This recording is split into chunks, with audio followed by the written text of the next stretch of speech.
겨울 내내 주머니에 현금 3,000원을 챙겨 다니게 만든 주인공 붕어빵. 붕어빵 얼마나 알고 계시나요?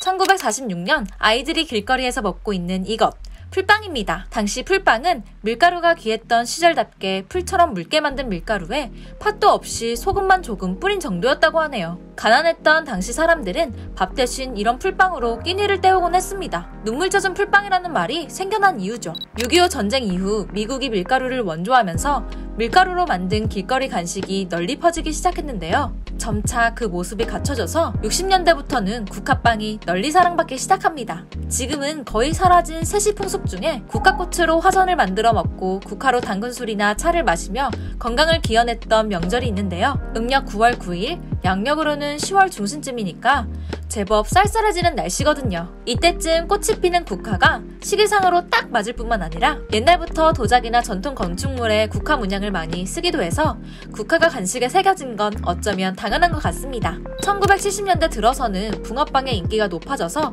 국화빵을 역전했다고 하는데요. 사실 붕어빵은 생각보다 한참 더 이전인 1930년대부터 있었습니다. 일제강점기 때 일본을 통해서 붕어빵의 전신인 도미빵이 들어왔기 때문이에요. 왜 하필 도미였냐면 일본에서 도미가 특별한 대접을 받는 생선이라서입니다. 챔피언이 된 스모 선수도 선거에서 이긴 정치인도 이렇게 도미를 번쩍 들고 사진을 찍는데요.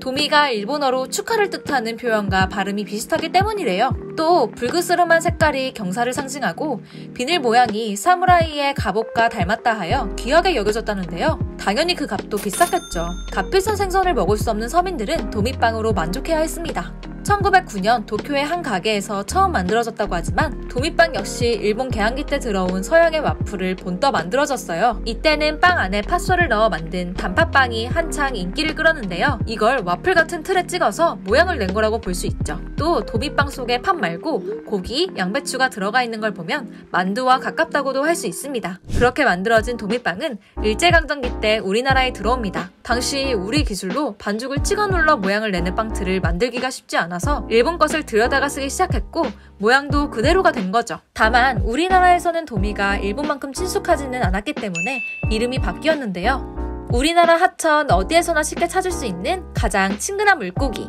붕어가 캐스팅됐다는 설이 유력합니다. 붕어빵이 사랑받은 6, 70년대에는 쌀이 부족해서 정부에서 혼분식 장려 운동을 하던 시기입니다. 학교 급식을 밥 대신 빵으로 주고 서양 사람들이 키가 큰 이유는 빵을 먹어서다 같은 황당한 이야기까지 돌았던 때죠. 덩달아 붕어빵의 인기도 대단했다고 하네요.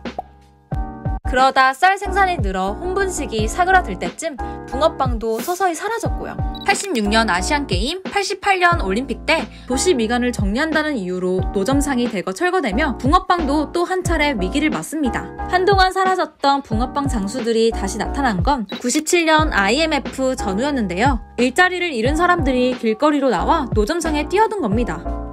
많이 힘들었죠. 아는 사람이나 만났다 해서 모자도 푹 눌러 쓰고.